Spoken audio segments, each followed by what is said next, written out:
Bump and Run with Bernie and Dahlby. Presented by Burrito Express, your local burrito joint. Now, here's Brett Bernheisel and Steve Dahlby. Well, here we are. Yeah, that sign company, I've given up on these guys. So I have now gone out and hired a apparel company to do our marketing for our shows. And this is, which way should I go? There you go. Show 11, if you see right back there. That is the former jersey of the injury-prone Carson Wentz of the now Indianapolis Colts. But I want to thank the Philadelphia Eagles for sending me the 11. Dahlby, this is show 11. We are just rolling right now. How is Carson Wentz? Does he still play, or what's he doing? He played 3.5 quarters yesterday. The good news is he only sprained both ankles, not just one, but he sprained them both, so he can rehab both ankles at the same time, which is a good thing. Just get it out of the way and maybe only miss, 3 to 14 weeks. So it's a good prognosis. But yeah, I don't know what it is with this guy, but no matter where he plays, he's more injury prone than Jason Day. I'll just put it to you that way. Jason Day, we know, has had every injury there is, but Carson Wentz, it could be ACL, MCL, ankles, back, whatever. But yeah, he's a nightmare. And Dahlby, you guys you've got a young quarterback now. Before we talk about Napa, I'm more interested in your Eagles. The Eagles, they have a guy named Jalen Hurts who he's damn good. We need a little bit more offense. Defense played okay. It's a hit or miss team, but I think he's an up and comer. So I'm excited for the Eagles for having Hurts. I always want to say Ertz, but Ertz is the tight end and Hurts is the quarterback. So if I screw that up, sometimes you know it, then I'm not doing it on purpose. Gotcha. Well, Napa was good. It was a good week for Troy. He had a chance, and you are always trying to get a chance on Sunday, and he had a chance on Sunday, and unfortunately, Sunday didn't go like we would have wanted. It went really well for Max Homa, and Max and Troy actually started at a group apart and at the same number. They started at 12 for the day, and one had a good day, one didn't have such a good day. So we got a tie for 16th, which is a good start to the season. Yeah, he had a rough Sunday, which is unfortunate. I was excited. I know you were excited. So I'm going to ask you. I know you came home Saturday night because you had things to do on Sunday. Is there a part of you that wishes you would have stayed Sunday to do the normal things, or was it just whatever happened? I mean, is there something in the back of your mind like, damn it, I should have stayed one more day? Maybe something changed overnight. Yeah, and I don't think anything changed overnight other than the putter kind of failed him yesterday. When you look at sort of the strokes gained putting, he was putting very, very well the first 2 days, putted okay on Saturday, and then yesterday he lost almost 2 shots to the field, where Max Homa gained 2.5 shots to the field. So, and Troy's a great putter. He's always going to be kind of a top 20, 25, 30 putter on the PGA Tour. It just was one of those days where it wasn't rolling for him. And really, it looked to me, watching it, like he had a shorter birdie putt on hole 8 and didn't make it, and then hit a poor drive on 9 and had to lay it up around a tree, and I think he probably laid it up a little too close to the greens. The greens this week at Silverado were very, very firm, and so if you were in the rough, you had to play the bounce or the release, and as you saw with Max Homa on the 12th hole yesterday, his caddy, who he gave a lot of credit to, was telling him kind of where to hit the ball, how far to hit it, and on 12 he hit it, 40 feet short, and the ball bounced up and took a little right turn and went in the hole, and that basically kind of catapulted him to play those last few holes. He went 12 through 18. He played 5 under par, and overtook Maverick McNeely, who was trying to chase down his first win. So it was a good tournament. And did I wish I stayed? Sometimes I wish I stayed, but I don't think the day changes by me being there. When you talked about Homa giving credit to his caddy, and I watched a lot of the event this weekend, even though there was football on. It became a two-man race down the stretch with McNeely and Homa. McNeely made a late bad double to put himself, pretty much give Homa the victory. But when you talked about caddy, I noticed, and we haven't talked really about this, I noticed that Troy had a different caddy on the bag this week. Can you shed some light into that? Yeah, so he's made a switch to a new caddy.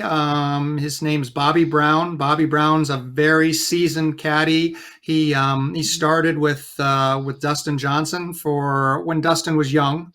I think they were together for 6 or 7 years, so they got a few wins there. And he's caddied for some of the Korean players, Sung Jae Im, I believe, Siwoo Kim.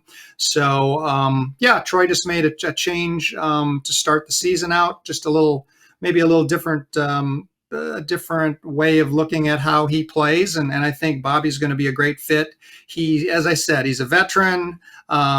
He's the things that I saw. He asked a lot of questions. He observed a lot last week, which I think was the perfect way to do it, to try to learn Troy's game. And then, kind of through learning about Troy's game, know his best way to caddy for Troy. And Troy's a guy that doesn't want a ton of input from his caddy. Obviously, if there's something that comes up, he wants that caddy to be ready to help him.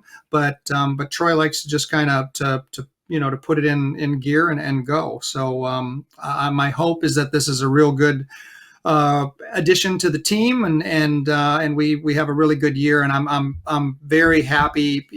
It'd been nice to win. Obviously, it'd been nice to win the tournament. There's so many good things that happen with a win, but to play a nice solid week to get started with a new guy on the bag, I thought that was really good.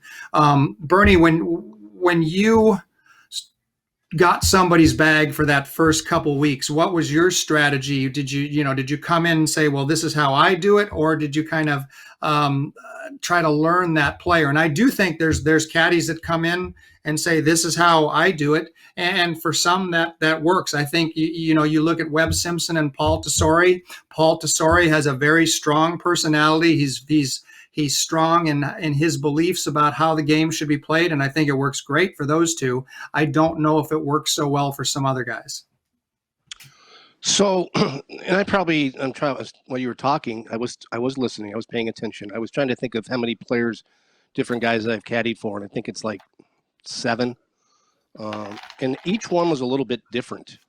With RW, it was basically just, it was how far it is to the middle of the green, front, middle, back, and that's all he wanted to know. The input that I had with him was very little, because he was so trained for all the years of, being by himself, playing in mini tour events and things like that. He did his own thing. He was a sprinkler head. Whatever the sprinkler head said, he trusted. So it was one of those things. When it came to like Bo Van Pelt wanted a little bit. He wanted, more input from me, which was fun. And I have no problem doing that. With Billy Judah, it was a lot of input. Club selection was a big thing. And then there was one guy that I caddied for during the hiatus between when Eakes fired me to rehired me to Judah. I caddied for this one guy. His name was John Patterson. And I basically had to do everything for him. I mean, everything. Whether it was read putts, pull the clubs, all the yardages. It was basically, I'm going to play, but please, you got to steer me what to do. And so I guess it's different. I guess, I mean, in a perfect world, you want a combination of the player and the caddy working as a team, like you said. But sometimes there's guys that need more, and there's some guys that just want you to carry the bag and shut up. I mean, that's just the way it is sometimes. Yeah, and I think as a caddy, and I might be speaking out of turn here. That's more your avenue, but I think if you learn that player and learn what that player needs and wants, it's going to be a lot better.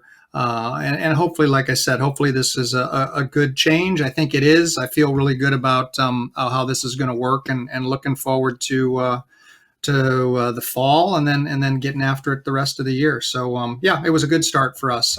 It was a golf course. Silverado was a golf course where you needed to make birdies. It ended up that 19 under par won the tournament. it was one of those where even though it played very firm, you had to make birdies, and unfortunately for Troy on Sunday, just made 2 birdies and made a couple bogeys and maybe one bad bogey on the 9th hole, and that was the day. So some days you just don't have it, and I think as long as we keep putting ourselves in that position, if we get to play late on Sundays a lot, and hopefully Bobby will help that process. If we're playing on Sundays late a lot, I think we're going to have a really, really good season. Troy did beat Lonto Griffin this week, just for FYI, just for in case people had any kind of wager on that. Troy Merritt over Lanto Griffin. There was another story that I was following very close, and it involved the 3rd round leader, Jim Canoose. I think that's how everybody said it's a different way. It's like Adam Schenk or Adam Shank, but it's Jim Canoose, and he started on the he has 2 tournaments left on a major medical to acquire a certain amount of points, and he started the last round in the lead. And this goes back to the caddy thing. So here's the situation. He needed to finish 3rd alone and get 152.4 points to secure full status for the rest of the season, or he has to get 64.9 points to get conditional status for the rest of the 2021-22 season.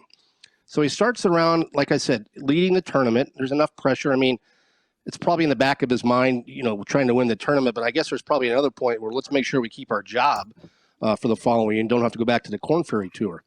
So he was rolling along, and, he was like in 4th place, and he came to the 14th hole. And he hit this big snap hook that went through the trees and into the penalty area. Mm-hmm. And so he had to take a drop. And he took a drop, and it was literally right on the hazard line.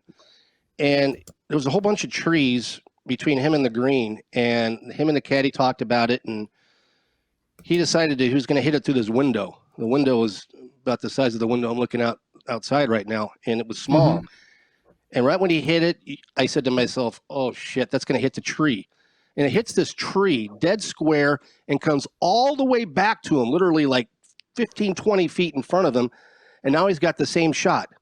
Well, now, you're hitting your 4th shot. Now things are spinning away, and you're losing control.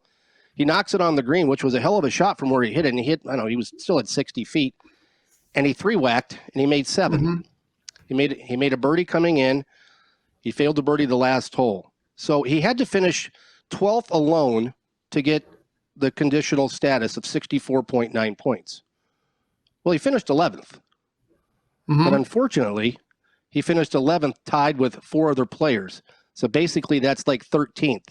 So of the 64.9 points he needed, he only got 61. So now he's 3.9 points short going into the final tournament, which will be whenever the next tournament he gets in. So now that's something. They're not playing this week because of the Ryder Cup, which we'll dive into here in a second. But that's a lot of weight and pressure on a guy having to wait until he gets his next start, knowing he basically has to finish, what do you think, 60th, 55th to get those 4 points that he needs to keep his card? If you need 4 points, 4 total was 60, tied 64th, was 4.1. But, the big thing for him is he's got to make the cut. And so now it becomes a situation where maybe as a player, and obviously he's not as experienced as some, it's not a household name. All of a sudden you start thinking about the cut line as opposed to just playing golf, and that, and obviously everybody on Friday knows where the cut is. Every player knows where the cut is. You're going to look up on the thing and it's going to show you where the cut is and how many players are there.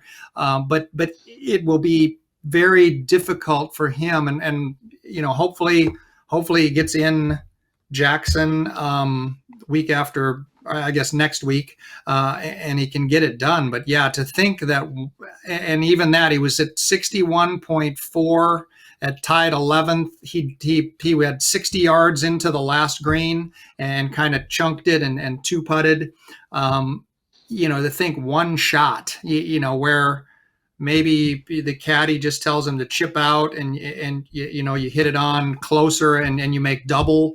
You don't want to make double, but you take the double, and instead of bringing in, hell, he could still be out there trying to hit it between those trees. I mean, the second go was a really good shot, but to think, yeah, because if he would have been one shot better, tied 6, that's 86 points. He would have been one more player, so it would have been 80 points. He would have been good in that respect. So, yeah, it's a tough one. You have that sort of disappointment, and then you look at a guy who's not a PGA Tour member, a guy named John Augustine, who tied for 6th. He shot 68 yesterday, 4 under par, and kind of snuck up. So he doesn't get any FedEx points because he's not a tour member. He must have been a Monday qualifier or a sponsor's exemption. He won $220,000 to almost $221,000. He gets a great start on earning some kind of ability to get to the Korn Ferry finals based on what they call the non-member money list or points list. So for him, he's probably already, with that tied 6th, has guaranteed himself a shot to get into the Korn Ferry finals next fall. And you never know. I mean, maybe this guy gets in a couple more tournaments and all of a sudden he's a member of the tour, just like Will Zalatoris kind of worked his way onto the tour. You got a lot of stuff going on. I got to take a break for a second, guys. This is a live show. I'm taking a break for 1 second. We got issues. Schubert, talk to him for a second before I kill myself. So anyway, Schu, and what's happening this first tournament, guys are trying to posture themselves already for keeping their card. This is the first tournament of the season. So Max Homa, we should be good obviously now. with the win, he gets 500 FedEx points. But a Maverick McNeely, who probably is in a way disappointed that he was runner-up, he gets 300 FedEx points. Basically, all he needs to do is just play a little bit more good golf, and he's already going to be in a position to have his card for the 23 season. So, these guys that finished up on the list, it really is always good to get off to a good start. A guy like Taylor Gooch ties for 4th. He gets 122 and a half FedEx points. That's a great start given we're in September and things don't get done until, August. I'm back. Bernie, you okay? What happened? What do you got going on? The bunker's got a lot going on here today. It's and you'll see why later in the show. But yeah, What do you mean the bunker's got a lot going on? It sounded like the roof was caving in, and you just threw your equipment around, and you're like, "Hey, Schu, take over the show. I'm back here trying to make sure nothing's wrong on my end. You're throwing your equipment around. What the heck's going on in the bunker?" You'll see. It's a big day. You'll see. There's a lot of moving parts today in the bunker. A lot of moving parts. Okay, Ryder Cup this week. I was checking online. The U.S. is a big prohibitive favorite again this year, Dahlby.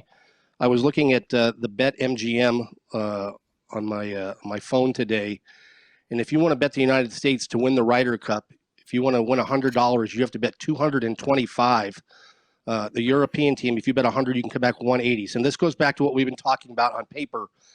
The U.S. being a big favorite as far as looking at names and things like that. But if you look at individual numbers, the stats that they put out, Jon Rahm is the favorite to be the best player of this year's Ryder Cup as far as getting the most points. And then Rory McIlroy is second. And then the U.S. guys, boom, boom, boom, boom, boom, boom, boom. I honestly think that the U.S. team is going to win the Ryder Cup this year. I really do. I think they're going to end the drought. Don't ask me why. I just have the feeling.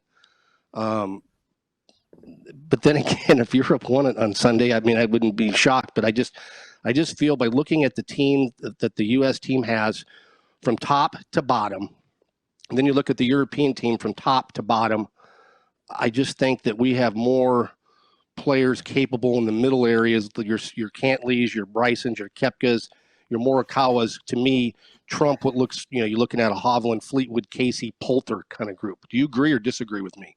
No, I absolutely agree, and I think you look at the world rankings, and sometimes I think the world rankings get a little bit skewed. I think the world rankings pay a little more attention to guys on the PGA Tour, so the guys that play kind of back and forth, it might be a little tougher to maybe get up there in the world rankings. However, when you look at the teams, when you look at the U.S. team with Berger, Cantley, DeChambeau, English, Morikawa, Koepka, Dustin Johnson, Tony Finau, Schauffele, Scheffler, Spieth, Thomas. It's just such a strong team that, yeah, I believe that they'll win this time. I hope they do. Obviously, I've got a friend that's the captain in Steve Stricker. You look at the couples, Furyk, Mickelson, Love 3, and Zach Johnson, his vice captains. I mean, it's a strong roster, and it's in Stricker's backyard, which, I think is a huge advantage. I think, maybe there's a little bit of pressure, but I think that it's going to be a crazy 3 days. I think the crowd is going to be so pro USA that I just feel really good about their chances. However, I just flip the page and I look at the European or the European team. Casey, Fitzpatrick, Fleetwood, Garcia, McIlroy, Lowry, Hovland, Tyrell Hatton, Ian Poulter, John Rahm, Bernd Weisberger, and Lee Westwood. There's some pretty damn good players there, and there is more experience on that European team. And just watching a little bit of the first press conference this afternoon, there is a confidence that Padraig Harrington has with, I think, just this the way that the European team operates in Ryder Cups. They seem to have a better formula than the U.S. teams have had. They've won 9 of the last 12. So, his vice captains are Luke Donald, Robert Carlson, Stenson, McDowell, Keimer. So, it's a very, very good team. So I think it's going to be close. I hope the U.S. team can prevail, but we'll see. And it really will. If in fact Europe has some kind of magic formula, if they win this Ryder Cup, I think that it will really prove that they found something that the U.S. doesn't have. But we'll see. Time will tell. Would you rather have had this Ryder Cup instead of Whistling Straits maybe somewhere else? Because a lot of the Europeans have played in the U.S. Open that was at Whistling Straits and the PGA Championship. So the one thing that's always stood out to me is that the Americans being on your home soil, because when they play over there, they're playing at some obscure places sometimes that the Americans like I remember a couple of years ago, you and I criticized the fact that we didn't go over, the U.S. team didn't go over for practice rounds during the Ryder, and Europe was already over there. They knew the golf course. We didn't know it, and we went over and got our ass kicked for that. But now playing at Whistling Straits, and I know Stricker's probably the golf course is to what the Americans want it to play like. So I mean, he can go tell the greenskeeper or the staff or wherever it is, I want it like this, I want it like this, I want it like this. The greens are probably going to be like 16 probably, knowing because the U.S. always plays on faster greens, where when you play over in Europe, the greens are a little bit slower. They're usually 10, 11, whatever it might be. So I really imagine that this week's greens are going to be like glass, which I think would be an advantage to the Americans, even though a lot of the Europeans do play over here. Like you said, they crisscross, from there to here. But I think they play somewhere that the European guys never play, that maybe the U.S. guys do play. That's just my thinking. Yeah, and I think that's the hard part, because you do have most of the guys from Europe that are going to tend to come over here. I don't think there's anybody on Team Europe that hasn't. I mean, there's nobody. The closest to somebody that probably doesn't play a whole lot in the U.S. would be Bernd Weisberger, but he's a heck of a player, and he plays in all the majors. So I think it would be hard to find a golf course in the U.S. I mean, I guess you could go to Bandon Dunes or something like that. But I think, as you said, Bernie, the captain has the opportunity up till today to kind of set the golf course up like he wants. Technically, after today, the committee can dictate how the golf course is set up, but I think all the work has been done, and I'm sure that Steve has had a conversation with the people at Whistling Straits how he wants it to play, just like Europe last time in France. I mean, they basically had rough that was thicker than hell at 300 yards and out, narrowed the fairways, and then they slowed the greens down. So theoretically, the European team likes a shorter golf course where it's more of maybe traditional golf, where you're kind of hitting it in the fairway, maybe not hitting driver, and then hitting it on the green, and then they're used to, like you said, maybe a little slower greens. I think with Stricker's captain's picks, where he didn't take a Kevin Kisner, he didn't take a Kevin Na, basically probably for that reason. If they were going to Europe to play in France, that golf course, he probably would have had Kisner and Na on the team. He's got bombers. He's got guys that can move it. So I am sure that if anything, the rough at 300 plus might be down this time a little bit. There might not be any rough, so that these guys can let it fly, and then you put Jordan Spieth on the greens and let him putt. I think that's going to be the theory here, where it's bombs away for the Americans, where, again, Europe probably is not that some of these guys can't hit it out there, but they aren't going to win the long drive contest. The U.S. team is going to do that. So DeChambeau came out, said his hands look like, like a cutting board, because he's been hitting so many balls getting ready for the long drive championship. Koepka comes out and says he's good to go. Butch Harmon comes out and says, put those two guys together. That's the best way to do it. Do you agree with Butch Harmon when he comes out and says, these guys will figure it out. They're going to learn how to play for their country and not individual. So put them out together, make them the first group and prove a point. I like Butch a lot, but I would disagree with Butch on this one. I think there's too much risk of doing that. It's kind of like when they put Mickelson and Tiger together. I think there's just too much, and they played like shit. There's too much risk in that, and I think there are other pairings that make more sense. So I think, and the U.S., Paul Azinger, he won a Ryder Cup as a captain. He brought this pod system where, you've got 12 guys on the team.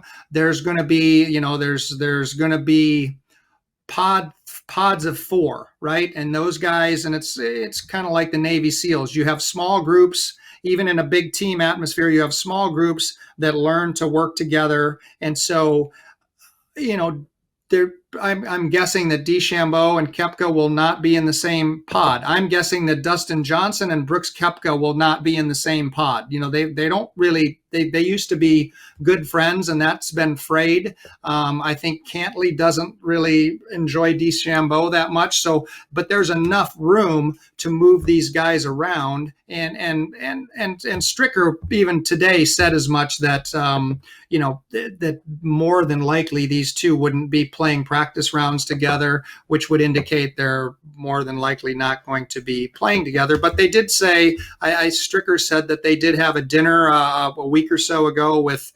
DeChambeau, Koepka, and must have been some other people, and they kind of hash things out. And I don't think that, hopefully, like we talked about a couple weeks ago, country becomes more important than individual bullshit right now. And you just go play and win this thing. Okay. So now you look at the U.S. team, and they, a bunch of guys that don't like each other, but Europe, it seems like all these guys get along, and I don't know. I mean, am I wrong? I mean, they all flew in today on the same plane. I mean, the U.S. guys probably had, they got 12 guys. They probably had 17 private jets landing, boom, boom, boom, boom. And they all showed up at the course today. The Americans at like different times. That was like a big deal on social media day. But you look at the European team, and they're all like buddies. They have dinner every night, and they hang out, and all the wives like each other. And it's just a completely different team than the U.S. team. So it goes back to like the bonding, they bond, we don't bond. And that's basically probably why we get our ass kicked every single year. So maybe this, like I said, maybe this year they change things up and the U.S. team can bond for 3 days or 4 days and get it done. Well, and they talked about that, and they asked Padraig Harrington, and they said, why is that? And he just said Sevi, and he said, which made me happy because I'm a Sevi fan. I've always, yes, you are. He's my guy, and when he said that, and he's like, in the '80s, Sevi wanted this to happen. He wanted it not to just be Great Britain and Ireland. He was big into it becoming Team Europe, and he wanted this to happen. And one of the things, Bernie, that if it's the Ryder Cup helps the European Tour. So money from the Ryder Cup goes directly to the European Tour, and it actually Harrington talked about that, where we're playing for the European Tour. That's the most important thing. And he said, yes, guys go back and forth, but they're part of the European Tour. It's important for us to do well because it helps the European Tour. It helps the brand. That's what Sevi wanted long ago. And that's where I do think they do maybe a better job of the bonding. And I think Azinger, when he tried to do the pod system, that's probably part of trying to get something like the European system. But again, we'll see. I'm looking at the players. It's a good team that Europe has. It really is. And you look at, is Ian Poulter supposed to beat Patrick Cantley? No. But the guy just, for whatever reason, in the Ryder Cups, the putter just goes nuts, and he, he's one of the catalysts of when they start looking at the boards and see him making putts and birdies and winning matches he's not supposed to. It's been, for years, he's the guy that sort of is the heart and soul of Ryder Cup teams. But you just see the pride that they have, and maybe that's part of the system. But I'm looking forward to it. I think it'll be a great 3 days. The weather report in Kohler is for cool temperatures, probably just high 60s, mid 60s. The wind direction is supposed to change every day, so it'll be an interesting 3 days, but it should be an exciting 3 days. As a teacher on the PGA Tour for players, can you just show up at the Ryder Cup and get in? Not that I know of, and I wouldn't go to a Ryder Cup unless I had, if I had a player in it, I'd go. I saw Cameron McCormick with Daniel Berger today. The coaches are there. But yeah, I wouldn't just go. Now, as a PGA of America member, I could go to the Ryder Cup and actually a few years ago, this was back more than a few years ago, the Ryder Cup was at the Country Club in Boston, and I was doing an outing for Golf Digest schools, and we were north of Boston at a resort, and we do the outing, and then people would get bused to the Ryder Cup, and my wife Amy actually came out, and she went one day, and she used her PGA of America spouse card, and they she had a good time, and I think she went to the opening ceremony day. But yeah, I wouldn't go unless I had a player. It's kind of like, and Bernie, I'm maybe a little strange that way. I'm not going to go to a Masters unless I have a player in it. That's just kind of the way I do things. All right, it's time to change subjects. Tomorrow is a very big day, and the catastrophe that we had earlier in the bunker was all because of this fucking balloon right here. Okay? Oh, look at that. All because of this balloon. So I want to say happy birthday to you, Steve, on behalf of the show. Schubert and I, we went out and we got you a card that says Esteban right there. Okay. Happy birthday, Dahlby. Let's see what's in the card. We got your favorite happy birthday. I know you're big into these kind of cards right here. Put it here so everybody can see it. Oh, look at that. It's nice. It's got It's got your favorite. It's got some stickers, so you can stickers, and it's also autographed by both me and Schu. Okay, well, And it also came, and it also has a gift. We pitched in, and we got you a $15 gift card to Subway.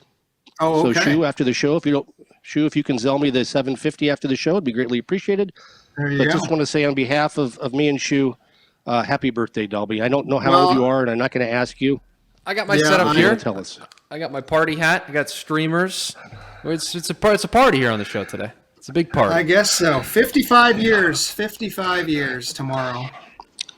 55 years. So happy birthday. I also want to say happy birthday to the godfather of the Tuesday match, Adam Blanker. His birthday is on Thursday, so shout out to him. He's not quite 55. He might look 55, but he's not quite 55.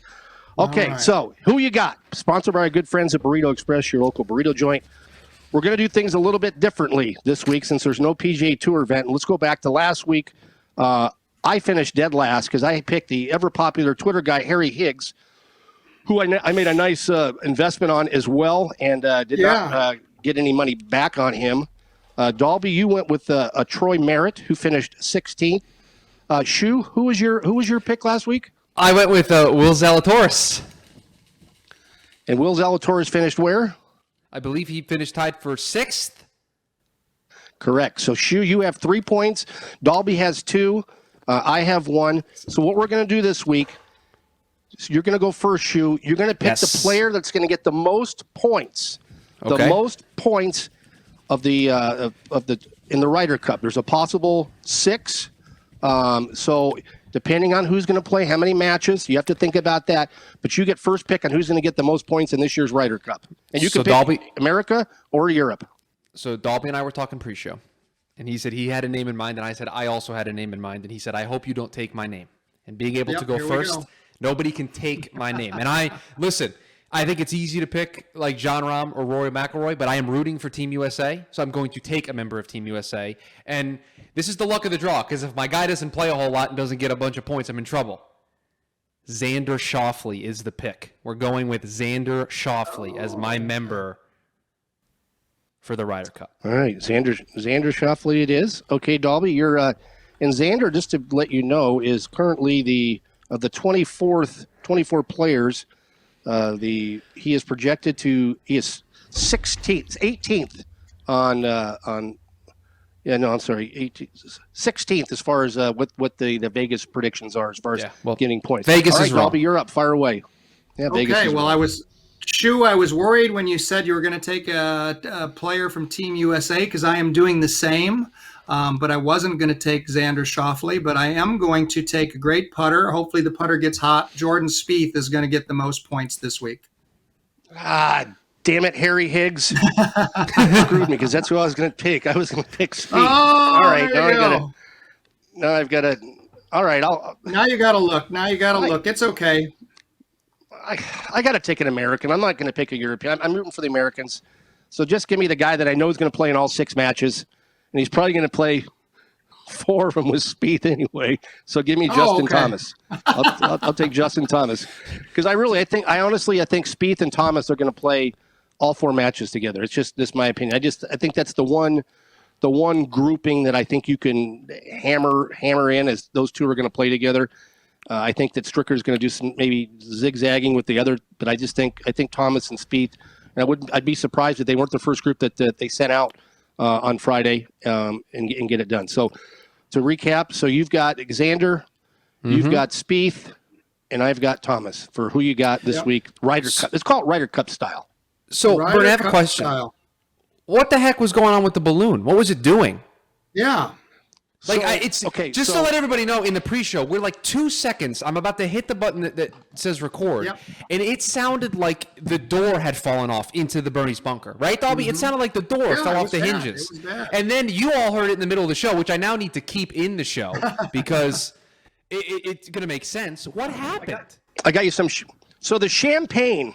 Okay, this is also yours, Dahlby, but I don't want it to get warm, so I'm going to drink it. But you just drank it. So the champagne was holding this balloon, okay? And then all of a sudden we're talking, and I look up, and the balloon is on the ceiling and the fan's running, and I'm thinking this thing's going to get caught in the fan. The fan's going to break, and so I had to make sure that we saved the balloon because that was part of the celebration for Dahlby. That and the Prosecco. I love this. Good stuff here, by the way, Dahlby.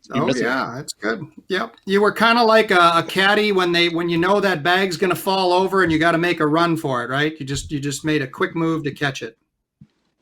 I'm glad you said something. I meant to say this a couple weeks ago. I have noticed lately on tour that caddies are leaving these bags stood up, and they're nowhere to be. They're not even close to the bag. And I mean, back when I caddied, and the bags are better nowadays, of course, but back when I caddied, bags would fall down all the time, and you get yelled at. But now these guys just leave them standing up and do whatever they want to do, and the bags never move. But it's strange because I was always used to laying the bag down. And one thing a caddy, an old-time caddy, once told me, when you lay the bag down at the green, always have the clubs pointed back towards the green, because sometimes he told me a story that caddies used to leave the clubs, wherever, sideways, left, right, didn't matter, but people could come and take clubs out of the bag. Have you ever heard that before? I've never heard it, but it makes sense. And then also, I mean, if you're, usually the greens are kind of rolling, so you put it and you have I think it makes sense. That makes sense. It's a little caddy knowledge today.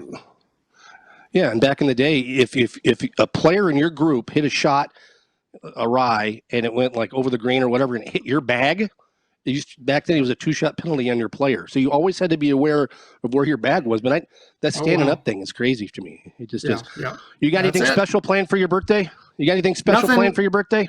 No, we had a nice dinner last night with both boys and Amy. So that was it. That's all I wanted. I'm not much of a holiday or a birthday guy, so I appreciate that you guys did that for me. And we'll not worry about that for a while. All right. Well, show 11's done. Thanks to Chris Schubert for putting up with all that went on through this show today. Yes. Thanks to Dahlby, of course. Thanks to Sean Crespin. Again, haven't heard from the guy. I think Crespin's second job is with that sign company, because just like the sign company, Crespin has disappeared in the wind. It's gone. Yes. You're right. All right, go Team USA. Enjoy the Ryder Cup, everybody. We'll see you next week on Show 12. Have a good week, everybody. Hit 'em straight, everybody.